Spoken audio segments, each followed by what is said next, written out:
Olá pessoal, sejam bem-vindos de volta ao canal. E hoje eu trouxe um caso para vocês que ficou conhecido como o Fitbit Murder. Isso porque toda essa história foi desvendada graças a um smartwatch que registrou todos os passos da Connie DeBaton no dia dos fatos. E antes de continuar ouvindo esse caso, vou pedir para você não se esquecer de deixar um like aqui para mim, também de se inscrever no meu canal.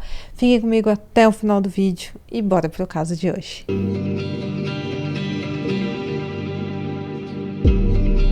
Seu nome de nascimento era Connie Margota e ela nasceu em 31 de julho de 1976 em Rockville, em Connecticut. Ela era filha de Kenneth e Cindy e ela tinha 3 irmãos. 2 irmãs chamadas Marlise e Leslie e um irmão chamado Keith. A Connie e seus irmãos foram criados na cidade de Ellington, em Connecticut, e ela frequentou a Ellington High School, onde se formou em 1995. E depois disso ela passou a frequentar a Universidade de Connecticut e se formou 4 anos depois, em 1999. Agora entrando na fase adulta, a Connie trabalhou com vendas de produtos farmacêuticos e ela também foi voluntária e vice-presidente do núcleo de ambulâncias da cidade. Então, obviamente, isso por si só diz muito sobre como ela era. Ela era conhecida por todos ao seu redor como alguém muito gentil e amorosa. E talvez por ter essas características que ela se dava tão bem fazendo aquele seu trabalho voluntário. Ela era o tipo de pessoa disposta a dar tudo de si para ajudar o próximo. E além de ser muito simpática, ela era também muito carinhosa com seus amigos. E tudo isso tornava ela muito popular, ela conhecia muitas pessoas. Ela colecionava amigos como joias preciosas. E a maioria deles não apenas a considerava uma amiga, mas sim a melhor amiga. É dito que havia uma aura de bondade em volta dela e, independente do tempo de convívio, as pessoas se sentiam à vontade perto dela. Então ela era uma moça muito agradável. E então, no início dos anos 2000, a Connie falou para os seus amigos mais próximos que havia conhecido alguém muito especial. Seu nome era Richard DeBaton, um belo homem italiano que cativou a Connie logo de cara. Dava para ver a alegria em seus olhos quando falava sobre ele. A família da Connie ficou feliz por ela ter encontrado o que parecia a peça que faltava na sua vida, que era o Rick, e a união entre a Connie e o Rick parecia realmente ter dado certo logo de cara. E em 2003, o namoro evoluiu para um casamento e logo depois eles tiveram 2 filhos. Além disso, eles compraram uma grande casa muito linda, situada na rua Birchville Drive, em Ellington. Para quem via de fora, eles pareciam ter uma vida perfeita. Mas como sabemos, em muitos outros casos, às vezes as coisas são bem diferentes do que parecem. Entre os vizinhos da Connie havia 2 amigas íntimas dela, que era a Pig e a Darlene. E como eles viviam ali todos na mesma vizinhança, essas 2 amigas da Connie eram casadas e então os casais passavam bastante tempo juntos. Os maridos da Pig e da Darlene tinham uma excelente relação com o Rick e todos viam ele como o exemplo do marido ideal, que tratava a Connie como uma rainha. Ele realmente parecia amar e respeitar muito a sua esposa quando ele estava em público. No entanto, na vida particular, o brilho aparentemente perfeito que as pessoas viam por fora não revelava todos os detalhes do dia a dia daquela casa. A verdade é que a vida muitas vezes é imprevisível e os detalhes internos de um casamento nem sempre podem ser vistos de fora. Não dá para saber exatamente quando, mas as coisas na família começaram a mudar e a vida perfeita lentamente começou a desmoronar. A insatisfação da Connie, embora sempre tenha mantido sua lealdade ao casamento, começou a ficar muito evidente. Enquanto a Connie lutava para tentar preservar a sua família, que ela sentia que estava se desmoronando de alguma forma, a mesma dedicação não era vista por parte do Rick. Tudo isso nos leva ao dia 23 de dezembro de 2015, uma data que permaneceria gravada na memória. Até a manhã daquele dia, a rotina da família seguia seu curso normal. Aparentemente nada indicava que seria diferente das manhãs anteriores, e então, por volta das 8h10 da manhã, o Rick levou seus filhos até o ponto de ônibus enquanto a Connie se preparava para uma aula de ciclismo, que ela iria na academia. Segundo o Rick, ele voltou para casa do ponto de ônibus e vestiu suas roupas do trabalho. Ele então entrou no seu carro e iniciou a viagem de 40 minutos para o seu trabalho. Ele disse que saiu de casa por volta das 8h30 da manhã. mas logo ele percebeu que na verdade havia deixado seu notebook em casa e obviamente ele precisava do notebook dele para trabalhar. Então ele manobrou o carro e voltou para sua casa para buscar. Mas ele disse que no momento em que ele percebeu que o notebook dele não estava no carro, ele recebeu um alerta de que o sistema de segurança da sua casa havia sido acionado e o alarme estava disparado. O Rick disse que parou o carro, enviou um e-mail ao seu supervisor para avisar que ele iria se atrasar para o trabalho e no seu e-mail ele escreveu que o sistema de alarme havia disparado em sua casa e que o protocolo padrão da empresa de segurança era alertar as autoridades para enviarem um policial ao local para verificar se estava tudo bem. Ele achou que o alarme poderia ter disparado sozinho, então ele disse que iria apenas voltar para casa, avisar o policial que estava tudo bem e depois voltar para o seu trabalho. Segundo Rick, ele chegou em casa entre 8h45 e 9 da manhã. E imediatamente ao entrar na casa, ele ouviu um som vindo do andar de cima, de um dos quartos.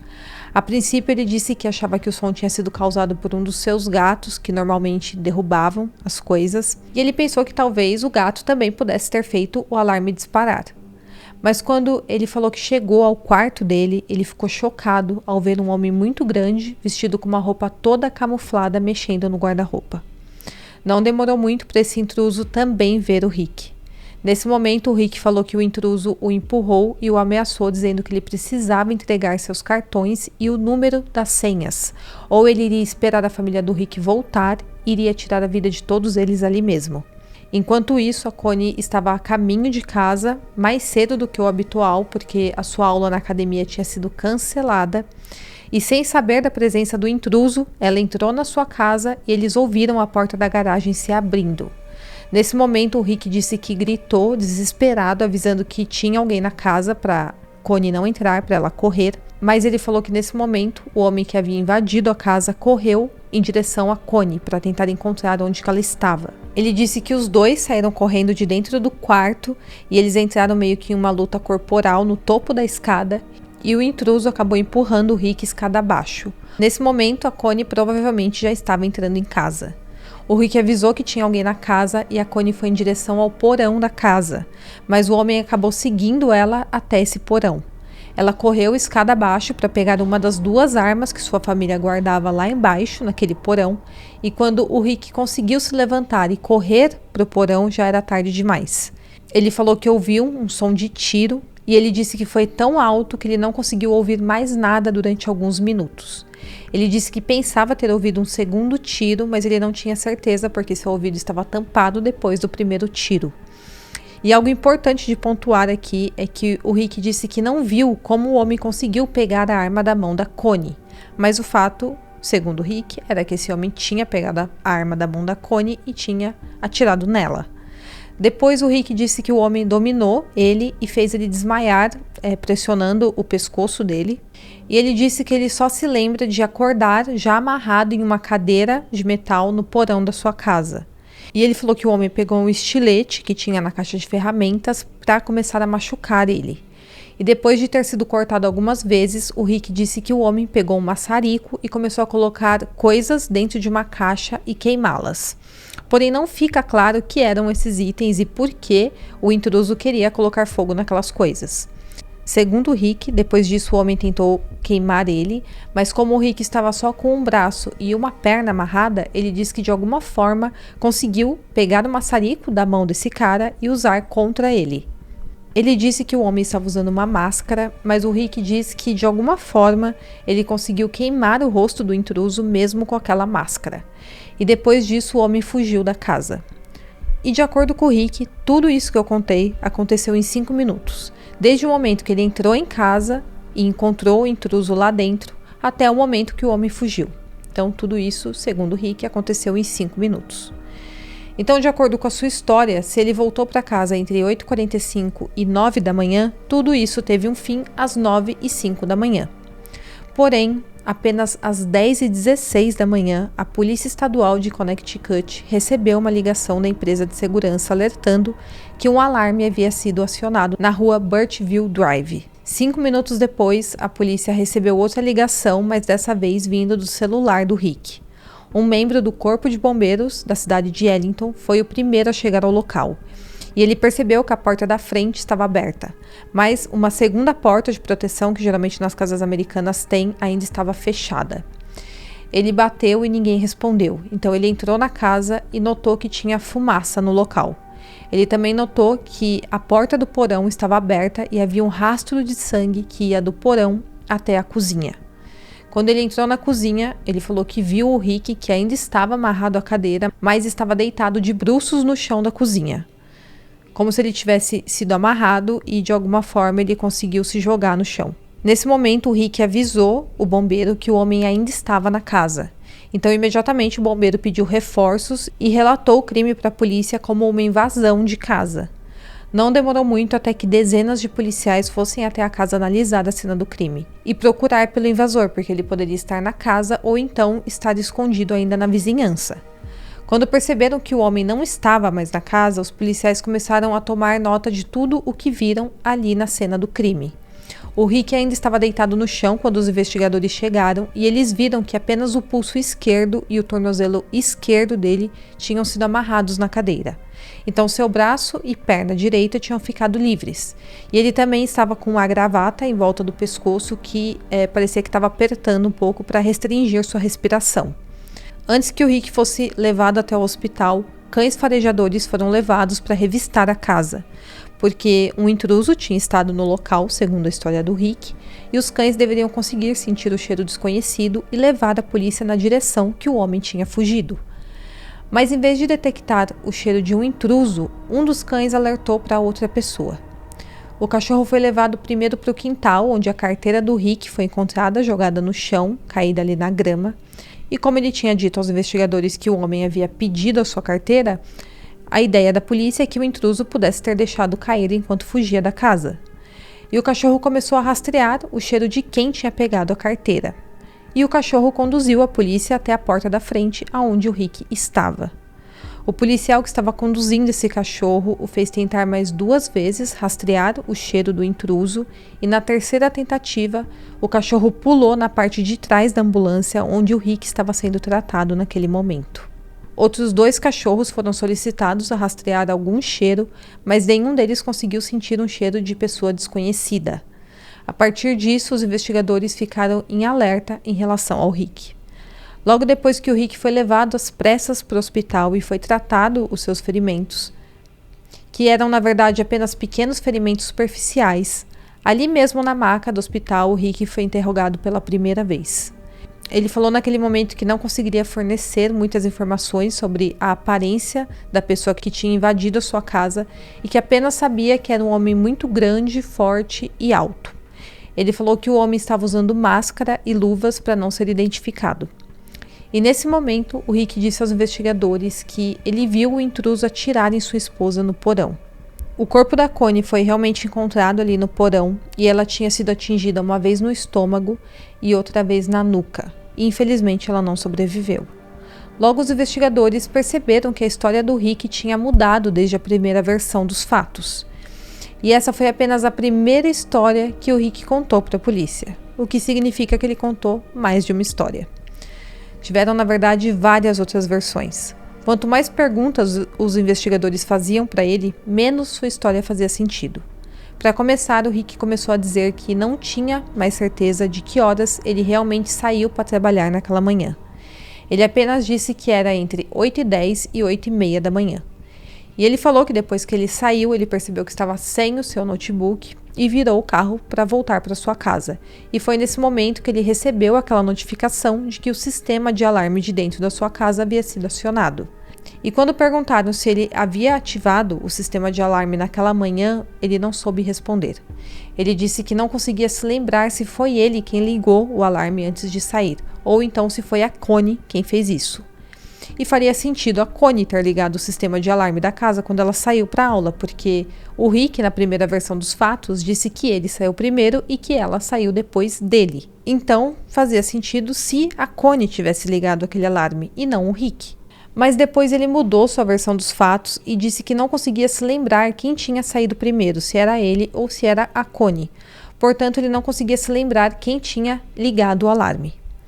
Nessa outra versão, ele disse que entrou na casa com o alarme disparado quando ele voltou para casa, para ver o que estava acontecendo ali, mas ele disse que não viu ou ouviu nada a princípio. Ele falou que só alguns minutos depois ele subiu as escadas da casa e viu a porta do seu quarto aberta e uma luz acesa. Ele disse que entrou para verificar e foi então que ele se deparou com um intruso mexendo no seu armário. E sua história mudou também quanto ao momento das escadas.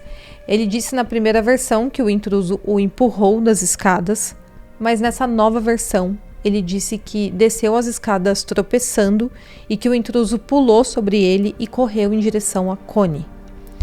E quanto à arma do crime, primeiro ele tinha dito que não tinha visto como o intruso conseguiu tirar a arma da Connie, mas depois ele mudou sua versão e disse que viu os dois brigando pela arma e que o homem conseguiu arrancar da mão da Connie e atirar nela. E o que tornou sua história ainda mais suspeita para os investigadores foi que ele também disse que o porão era um breu total, não dava para enxergar nada lá embaixo. Então, como que ele tinha visto os dois brigando pela arma ali no porão, se ele disse que o porão era um local escuro que não dava para enxergar nada? Ele também alegou que tentou correr até o homem para tentar tirar a arma das suas mãos, mas não teve tempo, porque o homem conseguiu pegar a arma e atirar na Connie. E os acontecimentos posteriores continuou parecido com a primeira versão dos fatos. Ele disse que o intruso conseguiu fazer ele desmaiar e então o amarrou em uma cadeira. Depois disso, ele falou que o homem havia machucado ele com um estilete e depois queimou alguns papéis com maçarico. E então o Rick conseguiu pegar o maçarico e queimar o homem. E por último, o Rick explicou aos investigadores que depois disso conseguiu se arrastar, mesmo amarrado na escada, usando o braço e a perna que estavam livres. E aí ele conseguiu pegar o celular para pedir ajuda. Ele disse que chamou a Connie várias vezes na esperança dela ainda estar viva, e ele falou que ele só ficou sabendo que ela não estava mais viva quando os policiais chegaram. Após os investigadores perceberem que a história do Rick tinha mudado drasticamente, eles começaram a desconfiar dele. E não apenas isso, os ferimentos que o Rick sofreu eram muito leves. Eram apenas alguns cortes do lado esquerdo do seu peito e alguns cortes nas suas coxas. Os investigadores perceberam que todos os ferimentos estavam localizados em locais que ele poderia ter feito nele mesmo. Claro que não era impossível que o tal intruso pudesse ter machucado ele nesses lugares, mas os investigadores acharam interessante que a maioria dos seus ferimentos estavam no lado esquerdo do corpo, e o Rick era destro. E sua mão direita tinha sido deixada desamarrada. Não é uma prova certa de nada isso que eu estou falando, mas essas coisas deixaram os investigadores bem desconfiados. Além disso, o Rick não tinha nenhum hematoma em seu corpo, indicando que ele tinha passado por uma luta corporal. E nem parecia, na verdade, que ele tinha caído de uma escada, conforme ele alegava. Se realmente isso tivesse acontecido, ele teria hematomas para comprovar isso, mas no seu corpo não tinha nada. Os investigadores também examinaram as roupas que ele estava usando e notaram que os seus shorts só tinha sangue na parte de cima, e nada que indicasse que sangue havia pingado da sua coxa. Eles também esperavam ver muito sangue na parte de trás dos seus shorts, porque na história do Rick o intruso o cortou enquanto ele estava sentado na cadeira. Então, se ele estava sentado enquanto estava sendo cortado, obviamente o sangue deveria escorrer pelo lado e ir para a parte de baixo dos shorts. Mas estranhamente isso não tinha acontecido. E agora falando um pouco da cena do crime para ver se corresponde à história do Rick. Quando os investigadores começaram a averiguar o porão em busca de evidências, não havia uma grande poça de sangue onde o Rick disse que havia sido machucado. Em vez disso, havia apenas algumas gotas. Se ele tivesse sentado em uma cadeira, sendo atingido na coxa por um objeto cortante, provavelmente era para ter uma poça de sangue naquele local. Mas a única poça de sangue que eles encontraram estava debaixo do corpo da Connie. E seguindo os rastros, os investigadores encontraram outra inconsistência na história do Rick. Ele tinha falado que depois que o intruso saiu da casa, ele se arrastou escada acima para pegar o seu celular. Porém, a polícia não encontrou sangue nas áreas onde ele disse que tinha se arrastado. O único lugar na casa onde havia marcas de rastro de sangue era na cozinha. Em todos os outros lugares eram apenas pequenas gotas, indicando que ele tinha subido a escada e não tinha se arrastado pelo chão, como ele disse. E os investigadores se perguntaram por que ele tinha conseguido subir até a cozinha, mas não tinha conseguido ir verificar a sua esposa, que tinha levado 2 tiros no porão. Os investigadores encontraram o revólver que foi usado para atirar na Connie e a arma pertencia ao Rick. Agora voltando para o Rick, no hospital sendo interrogado. Depois que ele terminou de descrever o que tinha acontecido naquele dia, os investigadores começaram a perguntar a ele sobre o seu relacionamento com a Connie. E ele começou a dizer que as coisas entre eles estavam muito boas, mas ele mencionou que ela sentia muita raiva ultimamente, principalmente por estar passando por um período de depressão. Então os investigadores perguntaram se a investigação revelaria mais problemas no relacionamento deles e o Rick estranhamente disse que sim. Ele então começou a descrever em detalhes o caso que ele estava tendo. O Rick disse que ele e a Connie queriam ter um terceiro filho juntos, mas por motivos de saúde a Connie não conseguiu engravidar. Ele falou que depois de várias tentativas frustradas, os dois chegaram a uma ideia alternativa. O Rick disse que tinha uma amiga da época do colégio que havia se divorciado recentemente, mas que queria ter um filho. Então o Rick disse que os três, essa mulher, a Connie e ele, decidiram que iriam usar um esperma do Rick para engravidar dessa mulher, como se fosse uma barriga de aluguel. Mas o Rick disse que o processo de inseminação era muito caro, então eles decidiram fazer as coisas de uma maneira um pouco diferente. Ele falou que os três decidiram juntos que fariam isso da maneira tradicional. O Rick disse que teve relações com essa mulher e a engravidou.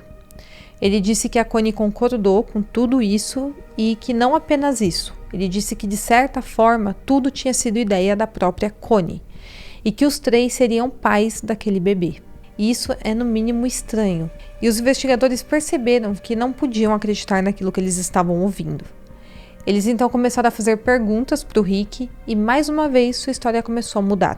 O Rick mais uma vez começou a explicar com mais detalhes a sua história e ele falou que ele conhecia essa mulher desde o colégio realmente e que os dois sempre foram muito amigos. E ele disse que o bebê deles nasceria em fevereiro de 2016. Mas quando ele foi perguntado se sua esposa sabia sobre esse bebê, ele não conseguiu dar uma resposta direta sobre isso. Apenas alguns minutos antes, ele tinha dito que tudo tinha sido ideia da Connie. E depois, quando ele foi questionado mais uma vez, com mais detalhes sobre isso, ele não conseguiu dizer se a Connie sabia ou não sobre o bebê. Ele então começou a dizer aos investigadores que as duas mulheres nunca haviam se falado na verdade, sendo que minutos antes ele estava dizendo que os três tinham tido a ideia de ter um bebê juntos. No fim, após dar várias voltas e se desmentir várias vezes, o Rick admitiu que na verdade ele estava traindo a Connie com essa mulher, e já fazia vários anos que eles tinham um caso. Ele disse que a gravidez, na verdade, não tinha sido planejada e que foi algo inesperado. Então agora finalmente parecia que as coisas faziam um pouquinho mais de sentido na história do Rick. E então os investigadores falaram para o Rick que tudo que ele havia dito desde que ele chegou ao hospital não batia com a cena do crime. Na verdade, os investigadores não acreditavam em quase nada do que ele tinha contado até agora do dia dos fatos. Os investigadores então decidiram conversar com a amante dele e eles pediram uma declaração por escrito, que ela fizesse essa declaração por escrito. Ele então começou a dizer aos investigadores. Lá ela disse que o relacionamento deles tinha começado em 2015 e mesmo sabendo que ele era casado, ela tinha a impressão de que ele e a Connie estavam se divorciando. E obviamente ela tinha essa impressão porque era o que o Rick falava para ela. Ele disse que os dois estavam infelizes há anos e que o divórcio era um desejo dos dois. Ela disse que descobriu que estava grávida em 18 de junho de 2015 e confirmou que nada foi planejado. Ela falou que esperou até agosto para contar ao Rick e assim que contou, ele disse a ela que havia acabado de contratar um advogado para iniciar o processo de divórcio, mas isso era outra mentira do Rick. Ela também disse que não sabia que o Rick e a Connie queriam ter outro filho. Ela disse também que ela e o Rick foram até Vermont juntos uma semana antes do intruso entrar na casa e que durante essa viagem ela e o Rick planejaram como eles iriam contar para Connie sobre o bebê que eles estavam esperando. O Rick disse a ela que queria esperar até depois das férias e que avisaria a Connie quando estivesse já com toda a papelada do divórcio pronta. E então, em 23 de fevereiro de 2016, os investigadores resolveram interrogar o advogado de divórcio, chamado Brian Murphy. E eles descobriram que o Rick não apenas não tinha esses tais papéis de divórcio, mas também que ele tinha se encontrado com esse advogado uma única vez e que nunca de fato o contratou. Então, não tinha nenhum divórcio em andamento. Embora os familiares e conhecidos inicialmente acreditassem na teoria de que um intruso tinha entrado na casa, a suspeita em relação ao Rick era forte desde o início para as autoridades. Mas os policiais tiveram que manter essa versão do crime em segredo, para poder explorar todas as possibilidades. E uma das linhas de investigação que foi considerada no início levou os investigadores até um empreiteiro com quem a Connie e o Rick tiveram disputas legais e também problemas de trabalho. A Connie até falou para os seus amigos que ela estava com medo desse empreiteiro, principalmente depois que seu carro tinha sido vandalizado 2 vezes naquele ano, e ela pensou que quem estava fazendo aquilo era o tal empreiteiro. Eles não puderam afirmar se tinha sido o empreiteiro ou não que vandalizou o carro, mas o Rick disse que a partir disso eles aumentaram a segurança na casa. E foi quando eles adquiriram todo aquele sistema de alarme e também compraram as armas. Na verdade, ele disse aos investigadores que a compra das armas tinha sido ideia da Connie. Porém, esse empreiteiro pôde ser prontamente descartado como suspeito porque ele tinha um álibi forte e comprovado para o dia dos fatos, e também ele não correspondia à descrição do intruso que o Rick deu. A suspeita em torno do Rick cresceu rapidamente. Os problemas entre a Connie e o Rick levaram os investigadores a considerar o Rick como o principal suspeito do crime. Embora as pessoas que conheciam o Rick tivessem dificuldade em acreditar que ele estivesse envolvido naquilo de alguma forma, as evidências começaram a sugerir que tudo tinha sido premeditado por ele.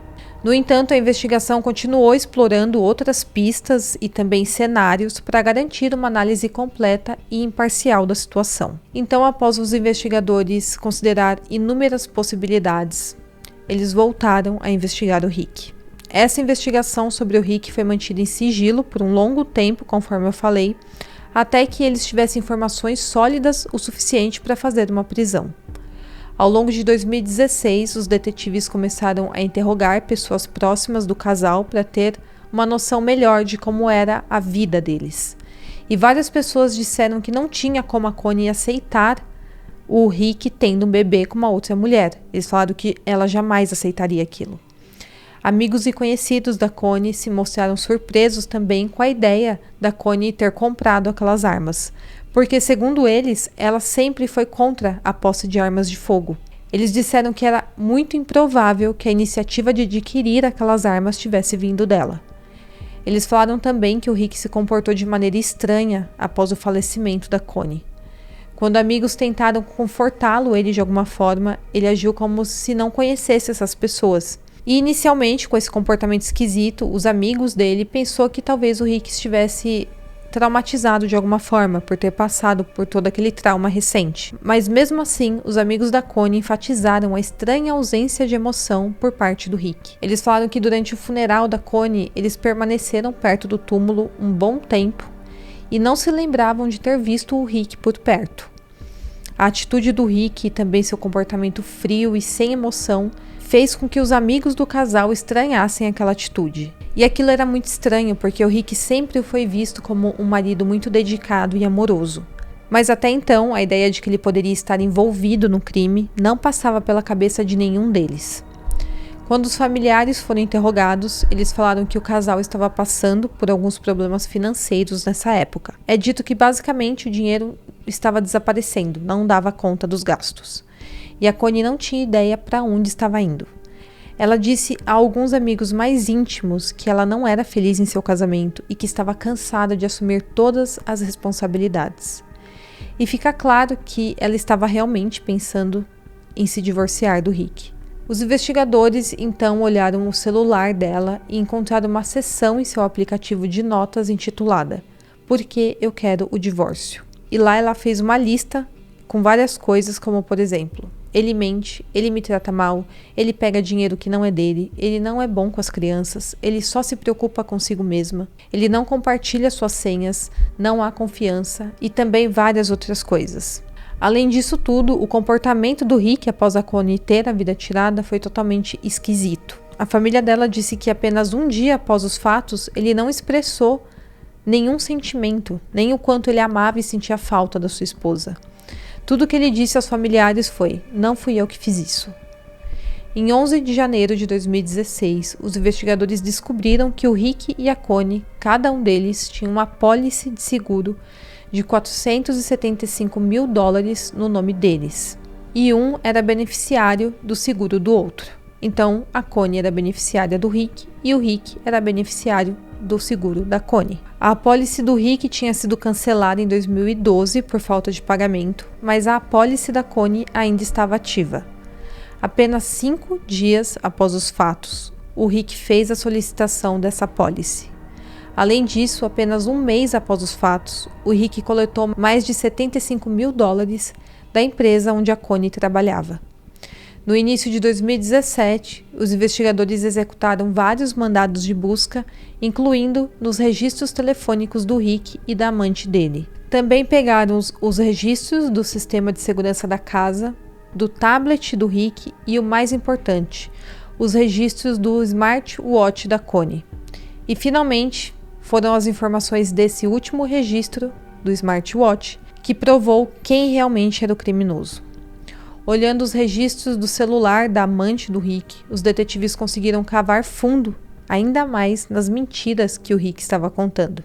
Ele dizia constantemente para sua amante que iria se divorciar da sua esposa e que eles iriam viver felizes juntos.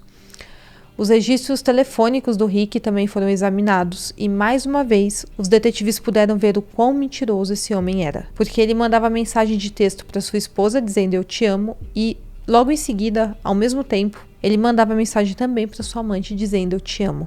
Mas agora eu vou explicar como o tablet e o smartwatch conseguiu traçar a linha do tempo de tudo o que aconteceu naquela fatídica manhã. E como tudo isso contradiz completamente a história que o Rick contou aos detetives.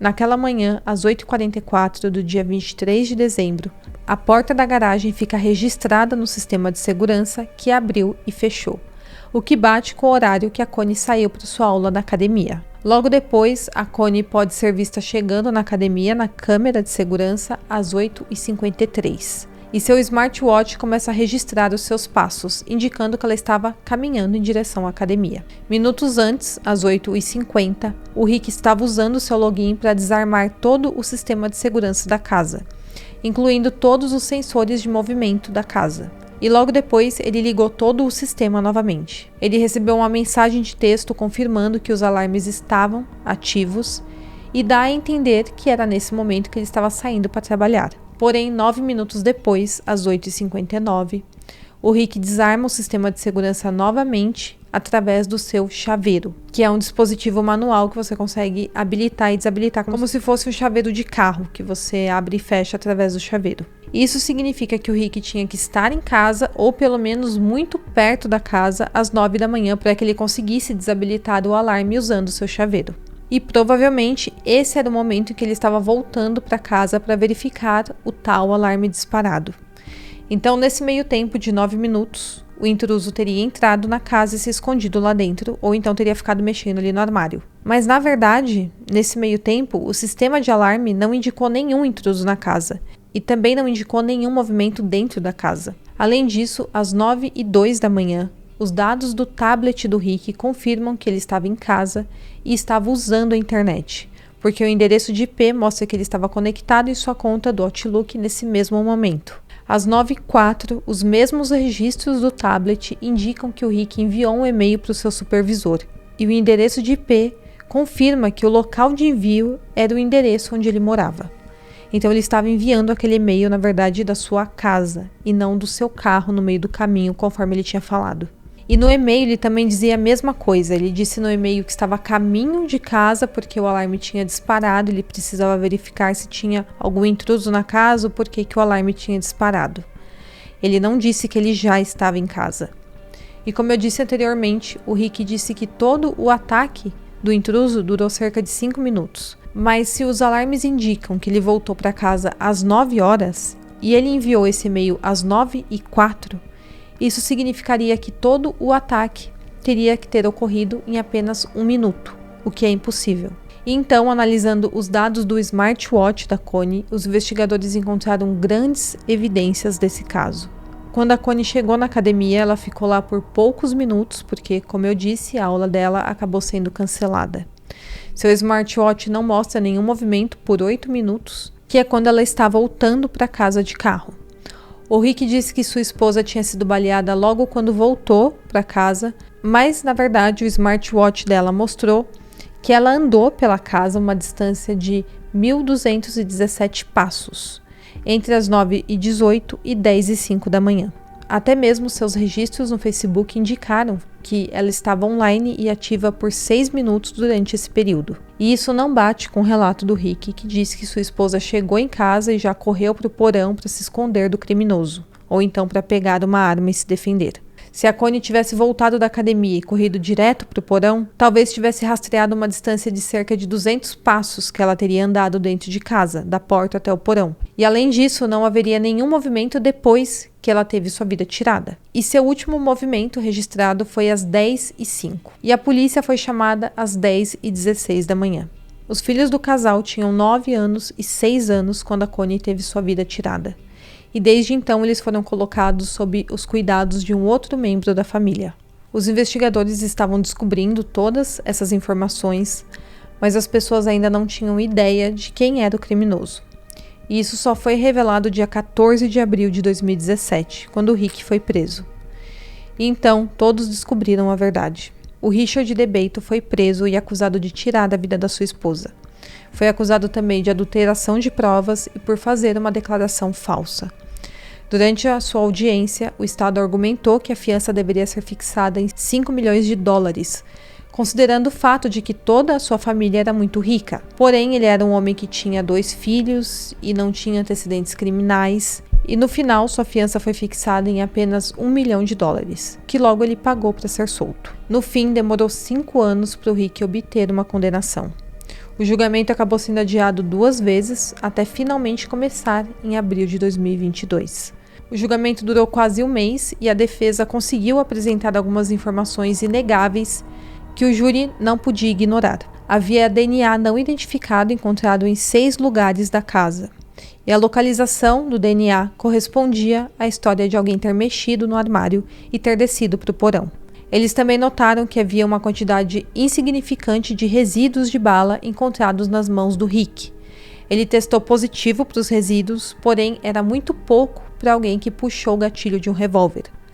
Mas a promotoria argumentou que o teste de resíduo de arma de fogo só foi feito muitas horas depois que o Rick foi levado para o hospital.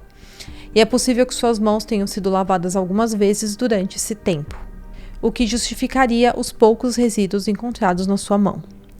Em 10 de maio, após 22 dias, o júri levou apenas 3 horas para ter um veredito, e o Rick foi considerado culpado.